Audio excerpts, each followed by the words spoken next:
We have seen that the nucleus of a galaxy usually has a supermassive black hole in its center. Well, what happens when galaxies interact closely? Galaxies cannibalize each other. They actually eat each other up. Certainly long ago, when galaxies were closer together on average, small galaxies with intermediate mass black holes merged over time, and their black holes coalesced as well. Now, in the far future, perhaps roughly 5 billion years from now, our Milky Way galaxy and the Andromeda galaxy, our nearby neighbor, will merge into one giant galaxy. So you look at these galaxies merging, and if they have a lot of gas in them, colliding clouds of gas can produce large numbers of new massive stars, causing the galaxies to light up brightly. Now, some of these merging galaxies are especially bright at infrared wavelengths because dust within them absorbs high-energy photons and re-emits them as heat in the infrared. Also, the supermassive black holes accrete gas, becoming active like quasars. So here's an example of a merging galaxy, NGC 6240. It's an optical photograph, and the thing kind of looks like a lobster to me. But if you look at it at X-ray wavelengths, you see two bright centers. Those are probably two supermassive black holes, each accreting with fuel replenished in their vicinity. Watching an animation of what might happen when two galaxies merge, you see that their nuclei get closer together, a lot of dust comes into the central region, and the supermassive black holes can light up as they accrete. In other words, as I discussed in the previous lecture, you can form or rejuvenate a quasar in this way. Now, eventually, the supermassive black holes can also merge, but this takes a long time because their separations are generally large. Coalescing supermassive black holes should therefore be pretty rare. Yet with billions of galaxies in the universe, there should still be many examples, okay? There was recently a case that made big headline news. Two supermassive black holes were claimed to be separated by less than 1 light year, though the time to merge would still be billions of years, even with this relatively small separation. It just takes a long time for these things to merge. This made huge news, and it would have been big news if it were true. But I think there are alternative, more plausible explanations. We know that a lot of active galaxies and quasars have accretion disks surrounding the black hole. Those accretion disks can produce signatures that look a lot like two independent black holes, each having an accretion disk. So the spectrum that the astronomers showed looked like this. There were two emission line peaks, and they said that each of them corresponds to clouds of gas surrounding each of the two black holes. But what I think is actually happening is that there's an accretion disk around one black hole, as shown here. That disk is rotating. Some of the gas is moving away from us, so it's redshifted, and the other gas is moving toward us, so it's blue-shifted. This causes two peaks on either side of the central expected wavelength of an emission line. Now, from the gas near the very center of the galaxy, you also have emission, and that will cause a peak at the regular rest wavelength of the line. Let's look at the line profile that my team obtained using the Keck telescope.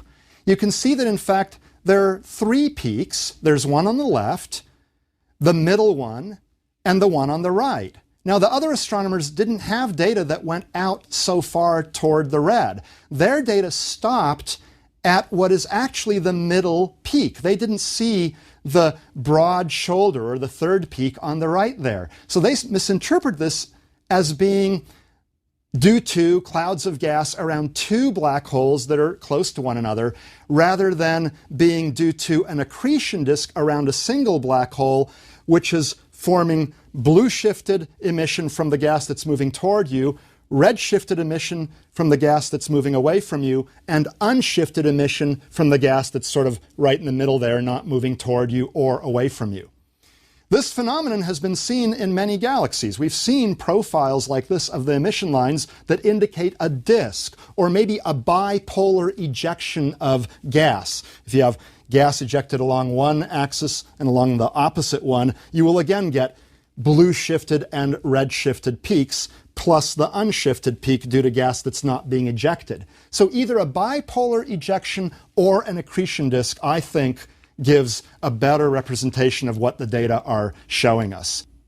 All right, so that's probably not a case of a merging black hole. But black hole mergers should occur, even if we've not yet found clear evidence of two or more supermassive black holes very close together. I mean, they're hard to find. Optically, there are lots of galaxies. Where do you look? There are millions of galaxies in the sky. Most of them are not merging. How do you pick the ones that are likely to be merging? Well, the key to success should come from observations of gravitational waves. Remember when I said that space-time can be bent when an object is sitting around? You know, it's like space and time are actually warped by the presence of the object. You can see this warping here. Well, if you have two such objects close together, then you get two warps of this sort. And if the objects are rotating around one another, that is, revolving around one another, orbiting, then those ripples are not static, but rather move outward with time, producing a wave that actually carries energy outward with time. This kind of energy flow can be represented by throwing a ball into a swimming pool. Initially, the swimming pool surface is quite smooth and flat, but when you throw a ball in, you produce ripples in the water that carry the energy away. That's what could be happening when you have, for example, two supermassive black holes in a galaxy, in two galaxies merging together. The merging black holes can carry away the energy through ripples in the fabric of space-time. So we're watching these two supermassive black holes coming together. It's a majestic sight.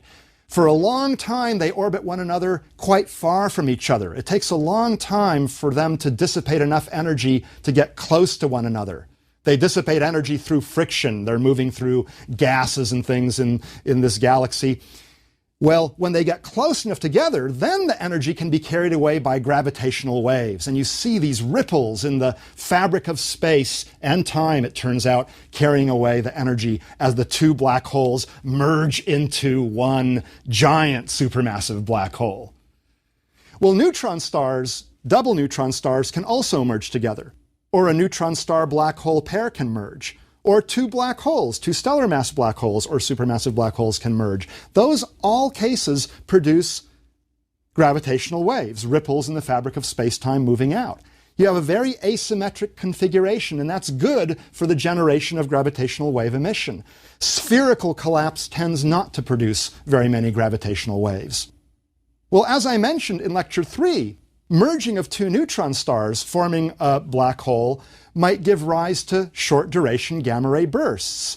So you have these two neutron stars coming together. They're releasing gravitational waves. That's why they're coming closer and closer together, because energy is being tapped. And whammo, they merge into one, form a black hole, a stellar mass black hole, and shoot out these two oppositely directed jets. The same thing can happen when you have a neutron star merging with a black hole. You could get these two oppositely directed jets. So detection and study of gravitational waves could verify that short-duration gamma-ray bursts are indeed mergers of neutron stars or neutron star black hole pairs and teach us the details of what's going on. So two orbiting bare black holes would emit no electromagnetic radiation, no signal by which we could see them, because they're bare. But if we watch through gravitational wave detectors, then we might see these things coming together and producing these ripples. You can't see them optically, but you could detect the gravitational waves. This animation reminds me of a joke. If a black hole got married, would it still be considered a singularity? Well, yes, but there's still a singularity in each one of the two marrying, black holes. And even if they merge to form one black hole, there's still a singularity. The maximum amount of energy carried away by the gravitational waves from a pair of merging black holes can be very large. In fact, up to 30% of their rest mass energy can be carried away through this gravitational wave emission. More typically, only about 10% of the rest mass energy is released, but this is still far larger compared with the efficiency of nuclear energy, which is 1% or less. We do think that gravitational waves are being emitted by orbiting systems. We've found short-period orbital systems that should emit strong gravitational waves simply because you've got a large amount of mass in a very small volume, and those masses are in a state of motion. That'll cause these ripples in the fabric of space. So recall from lecture 2 that a neutron star produced during the explosion of a massive star is sometimes visible as a pulsar. It emits 2 beams of radiation rotating around a rotation axis, and when one of those beams intersects our line of sight, we can see a flash. In the middle of the Crab Nebula, the remnant of the great supernova of 1,000 years ago, there is, in fact, a pulsar flashing 33 times per second. Now you see it, now you don't. Well, binary pulsars provide the best indirect evidence we have so far for the emission of gravitational waves. A binary pulsar is a neutron star that's pulsing as a pulsar bound gravitationally to another neutron star, which may or may not itself be visible as a pulsar. You only need one of them to be visible in order to qualify for this term binary pulsar. The first one that was discovered was a system that orbits in just 8 hours, and only one of the neutron stars is visible as a pulsar. But by monitoring the pulses, we can tell where in their orbits the 2 stars are.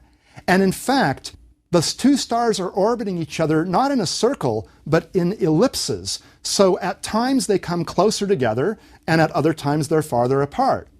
By monitoring the arrival time of the pulses, we can tell when they're close together and when they're far apart, because they're in different places and there's a delay in time for the pulse to actually arrive to our location, depending on the distance of the pulsing star. If you plot the relative time at which they're at closest approach as a function of year, you see that in fact the time of closest approach starts diverging from what it was, in this case, when the measurements began in 1975.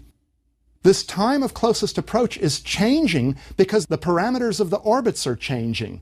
The orbits are getting closer and closer together because of the release of gravitational waves, and you can see the evidence for that in this graph. The 2 stars come close together at different times as a function of year.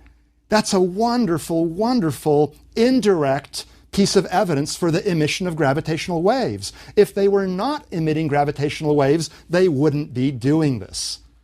This pulsar and the associated measurements were made by Joe Taylor and Russell Hulse of Princeton University. And in 1993, they won the Nobel Prize in Physics for their discovery and their subsequent work because of its great importance, an indirect piece of evidence for the emission of gravitational waves. Well, wouldn't it be nice to directly detect the anticipated gravitational waves? This would verify a major prediction of general relativity and provide a brand new window on the universe, gravitational waves.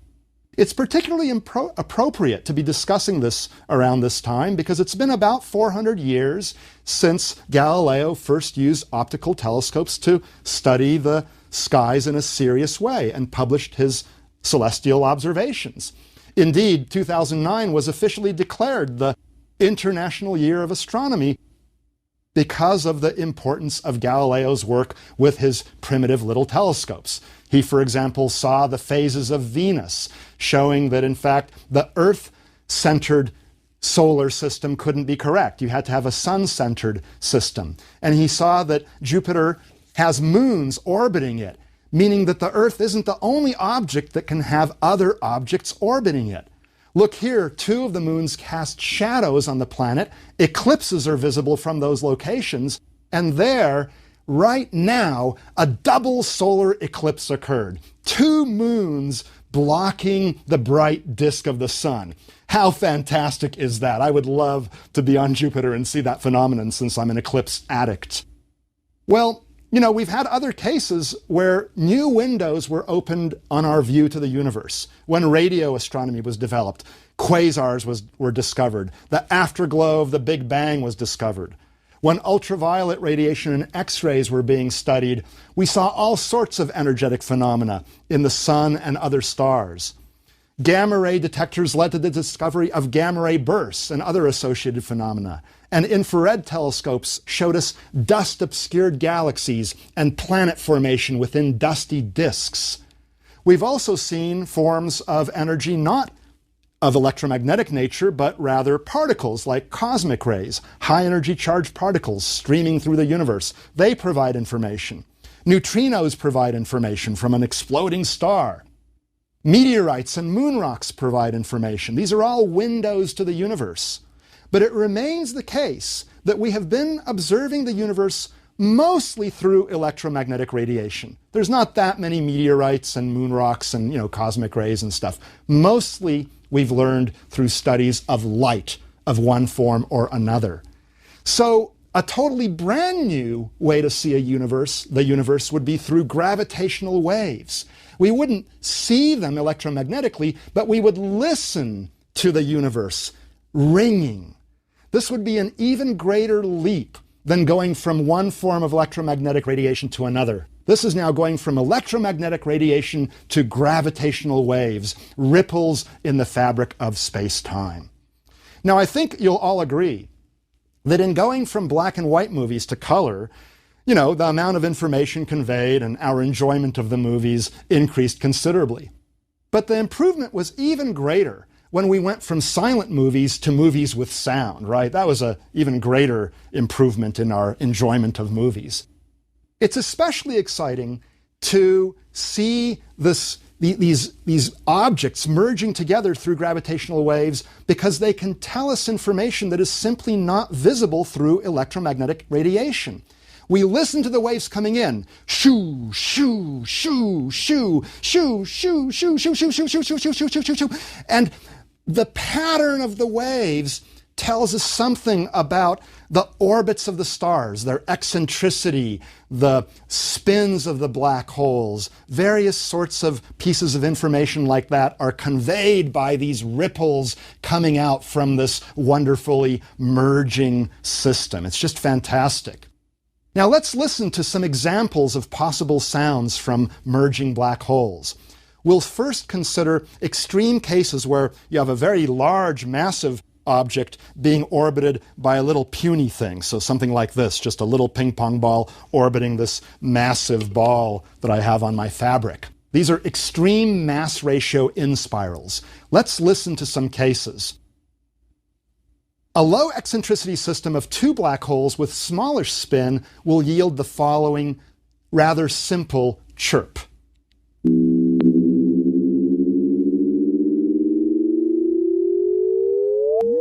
That's kind of cool.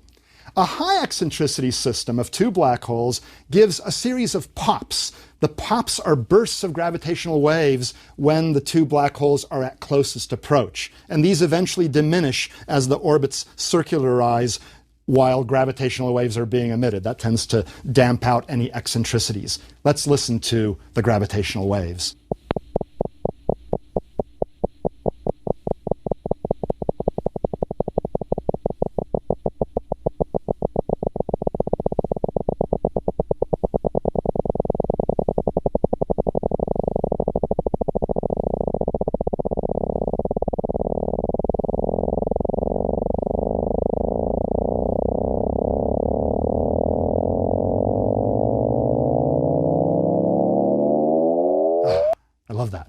And here's a moderate eccentricity system with large spin and a large misalignment between the orbital spin axis and the actual spin axis of the central black hole.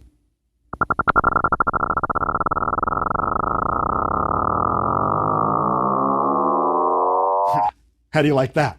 By listening to the sounds, you can tell what the black holes are doing in their orbits. You can't get that from electromagnetic radiation, especially if it's two black holes, not neutron stars. You won't see them. All right. Well, let's look at more equal masses now. If you have a diagram like this, where the mass of one black hole is plotted along the horizontal axis and the mass of the other black hole is plotted along the vertical axis, and you click on it, at a particular website where they show this, you can hear the sounds that are emitted. Here's one where one of them has half a solar mass and the other has half a solar mass. Now let's do half a solar mass and 1.5 solar masses. Half a solar mass and 2.5 solar masses. 1.5 solar masses and 2.5 solar masses. And finally, both 2.5 solar masses. The differences are a bit subtle in this case, I must admit, but still they are audible. You can hear them and you can analyze the waves and tell what's going on. You can even map the space-time around a black hole. Is a black hole really an intrinsically simple object? You can map it just like we map the surface of the mass distribution of the Earth using satellites. For example, the GPS system of satellites. They're continually making measurements of the mass distribution of Earth, and by converting the data into the actual distribution and rotating it like this, you can see mountain ranges and basins in the oceans and things like that. Geodesy, this is called. So if we do the same thing with a supermassive black hole being orbited by a little guy, here's what we see and hear.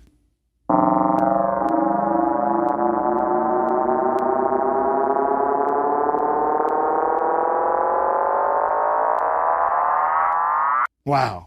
That was a 3 million solar mass black hole rotating at 90% of its maximal spin, and it was being orbited by a little black hole having only 270 solar masses. Well, the computations are hard in the case of nearly equal black holes. You need really big computers in order to handle them. So there are these giant supercomputers that are now used for these calculations. And when you produce visual representations of the mathematics, you get really stunning results. Look at this one here. There are two massive black holes of nearly equal mass orbiting one another.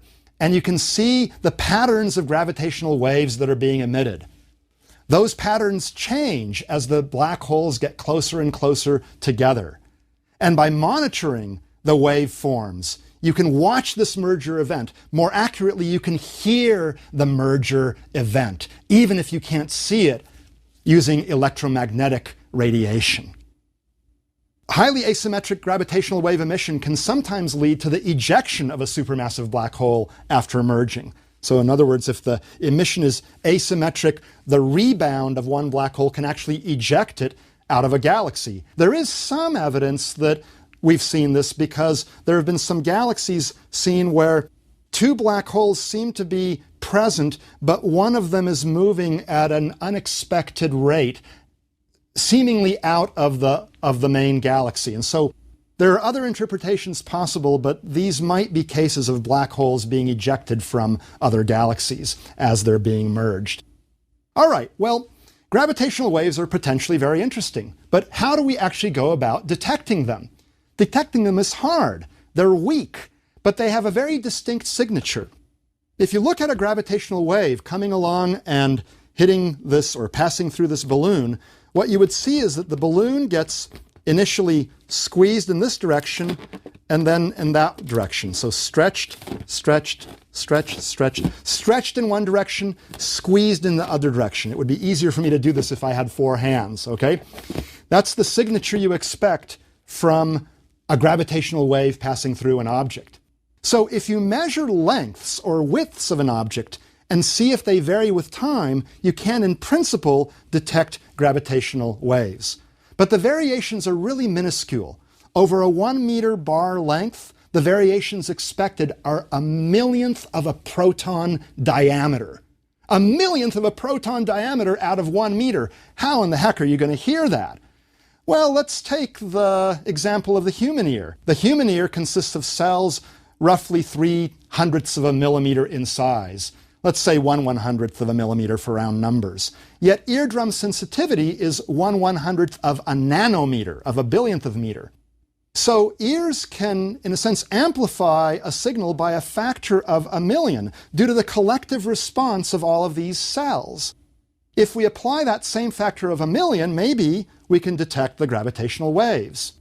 This was first attempted by Joseph Weber in the 1960s. He had a cylindrical aluminum bar, 2 meters in length. He expected variations of 1,000,000th of a proton diameter.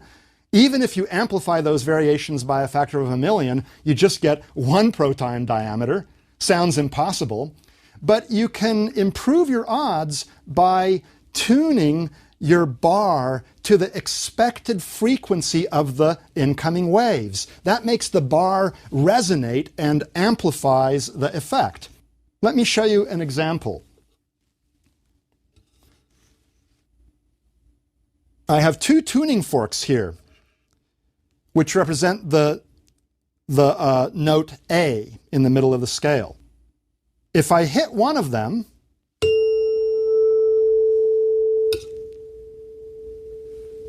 the other starts to vibrate at the same frequency. Let's do that again.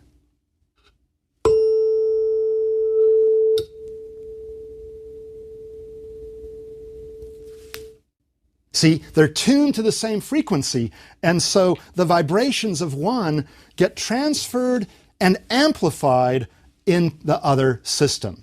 So Weber tried to do this. He was a pioneer, but these detections are very, very difficult to make.